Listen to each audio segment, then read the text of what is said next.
The President and Vice President of the United States. The President and Vice President are the two highest elected officials in the executive branch of the United States government.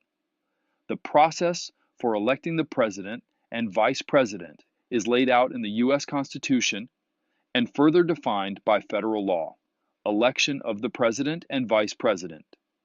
The method used to elect the President and Vice President is known as the Electoral College system. Rather than being elected directly by a nationwide popular vote, the President and Vice President are elected indirectly through the Electoral College. The Electoral College is made up of 538 electors, with the number of electors per state being equal to that state's total representation in Congress, House seats plus Senate seats. The number of electors per state is adjusted every 10 years following the U.S. Census to account for population changes. For example, the state of California currently has 55 electoral votes based on its 53 House members and 2 senators.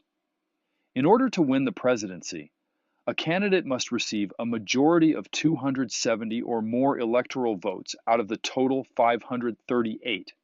This is more than half of the total electors. Most states have a winner-take-all system, where the candidate who wins the state's popular vote receives all of that state's electoral votes. However, Maine and Nebraska use a district system where electoral votes are allocated partially by statewide results and partially by results in each congressional district. On election day, the voters in each state are not voting directly for the presidential candidate, but rather for their state's slate of electors who have pledged to vote for that party's candidate. After the popular vote totals are in, the party whose candidate won the statewide popular vote gets all of its slate of electors elected to represent that state in the Electoral College. The electors from each state will then cast their electoral votes for president and vice president, with each elector having 2 votes, one for president and one for vice president. This typically happens in December after Election Day. The U.S. Congress will then hold a joint session in early January to officially count the electoral votes.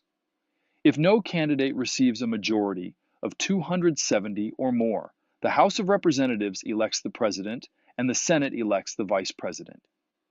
While electors are typically party loyalists who vote according to the popular vote results in their state, there have been rare instances of faithless electors who vote contrary to the way they were pledged.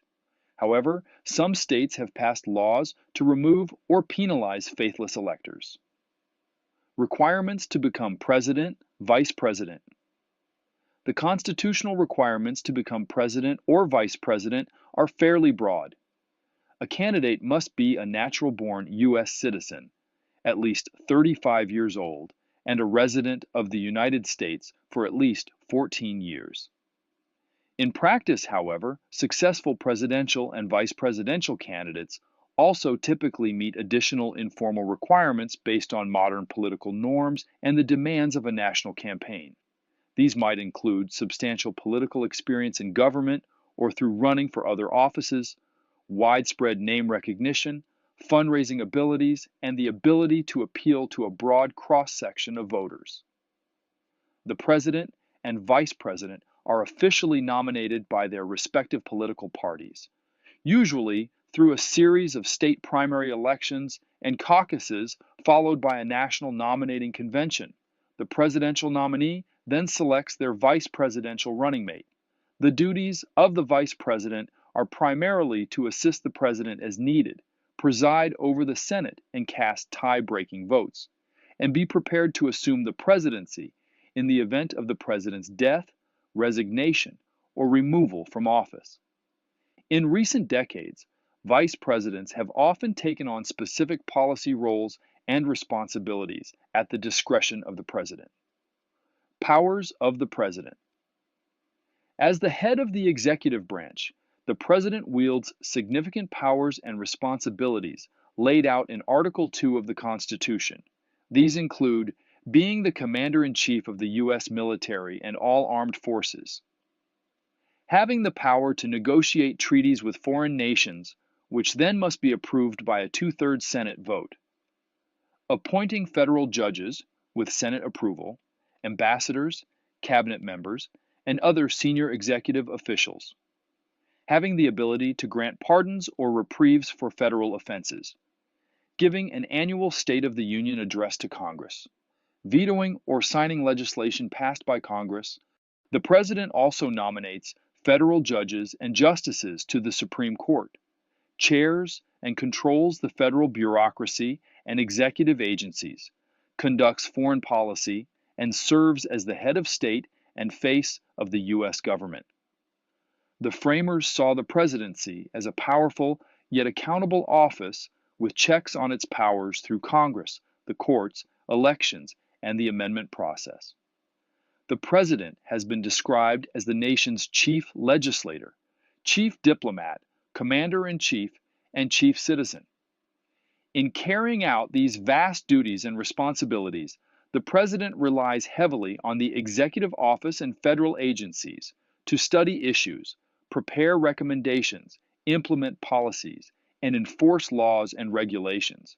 Throughout U.S. history, the role and powers of the presidency have expanded significantly beyond what the framers originally envisioned, often during times of war, economic crisis, and social upheaval. However, the system of checks and balances has generally prevented the presidency from accumulating unchecked power. Electing the right president and vice president is one of the most significant decisions American voters make, as the victor gains control over the highest office in the land, and immense influence over the direction of the country. This pivotal choice is made through the uniquely American system of the Electoral College.